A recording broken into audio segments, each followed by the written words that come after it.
Alors, on a vu dans notre précédente vidéo un développement sur le méridien qui gère l'énergie du foie. Le méridien du foie. Donc là, maintenant, on va voir l'animal associé à ce méridien. Donc je rappelle un peu ce qu'on avait vu, cette énergie qui est gérée par le méridien du foie, c'est une énergie de type, voilà, une énergie puissante, bosseuse. Le foie fait des centaines d'opérations, qui est reliée à la saison du printemps. Il y a donc la renaissance, puisque le foie coupé aux trois quarts va se renouveler. Donc il y a une certaine, puisque c'est au printemps, le printemps, les tiges des plantes au printemps sont très souples, donc il y a une forme de souplesse, d'adaptabilité, et en même temps, une difficulté à supporter ce qui résiste en fait, au point d'en devenir colérique et souvent nerveux en fait, et a un fort besoin d'être reconnu pour ce que l'on est sur la partie psychique, hein. Donc, c'est-à-dire, on va avoir un fort besoin de séduire d'une manière ou d'une autre pour être reconnu pour ce que l'on est. Et donc, au passage, séduire, c'est différent de conclure. Euh, on va peut-être vouloir séduire, mais quelqu'un qui veut conclure ne va pas forcément passer par la case séduction. Quelqu'un qui veut conclure, il ne séduit pas, il fonce. Voilà. Donc en médecine traditionnelle chinoise, les Chinois se sont dit quel est l'animal qui pourrait représenter le plus cette manifestation de cette énergie, que ce soit voilà, puissance, souplesse, adaptabilité, séduction, enfin dans le sens reconnaissance. Bon, ils ont choisi le buffle.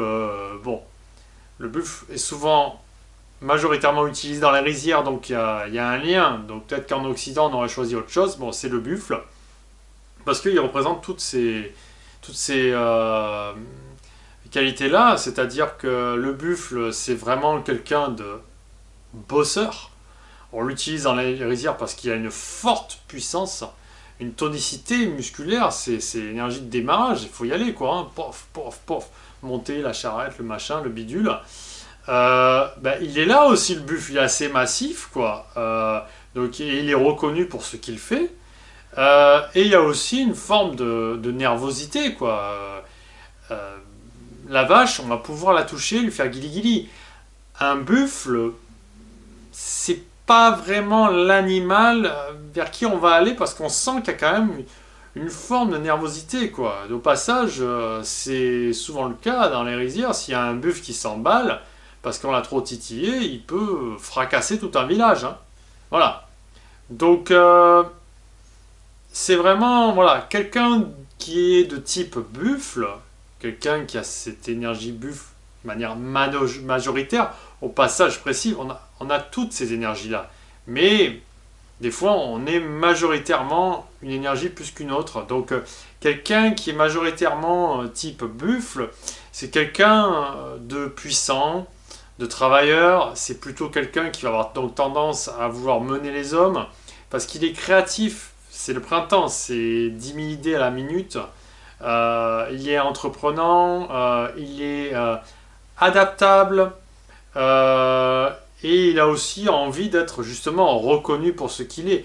Donc rien de mieux que d'être chef d'entreprise, manager, pour se montrer quoi, hein. Après ça peut être aussi acteur, voilà. Voilà. Par contre c'est quelqu'un qui n'aime pas être forcé ou contrarié, et on le voit avec le buffle, là, si le maître cravache trop en disant il faut y aller, il faut y aller, il faut y aller. Là, si le maître est trop exigeant, bon, du buffle, ça peut exploser en colère et ça fait tout sauter. Donc voilà, quelqu'un de type buffle, c'est quelqu'un qui n'est pas très patient. Et on le voit d'ailleurs avec les chefs, les managers en entreprise, hein. C'est quelqu'un qui explose rapidement et qui va des fois prendre des décisions un peu trop hâtives. Moi personnellement, voilà, j'étais en contact avec des gens qui avaient un peu cette énergie-là un peu trop en excès Et effectivement, ces gens-là, j'ai dit un mot, ils ont explosé, ils sont partis. Et il y en a certains que je les ai jamais revus. Voilà. Donc pour discuter avec quelqu'un qui est vraiment très très buffle, je vous conseille, ça marche très très bien, de diffuser à l'huile. Il faudrait que je fasse des trucs sur les huiles essentielles aussi. Vous diffusez l'huile essentielle de citron. Ça calme le foie. Donc ça calme l'énergie buffle. Et vous faites boire une tisane citron verveine ou verveine citronnée. Et alors là, ça sera parfait si vous avez quelque chose à lui dire et que vous avez besoin qu'il soit patient.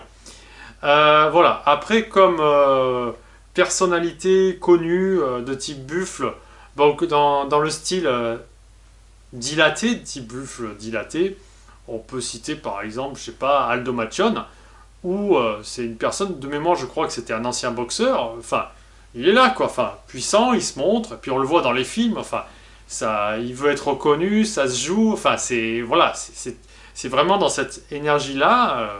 Il y a une souplesse quelque part, même dans sa manière de parler, tout ça, la gestuelle et tout. Donc ça, c'est en dilaté, en rétracté.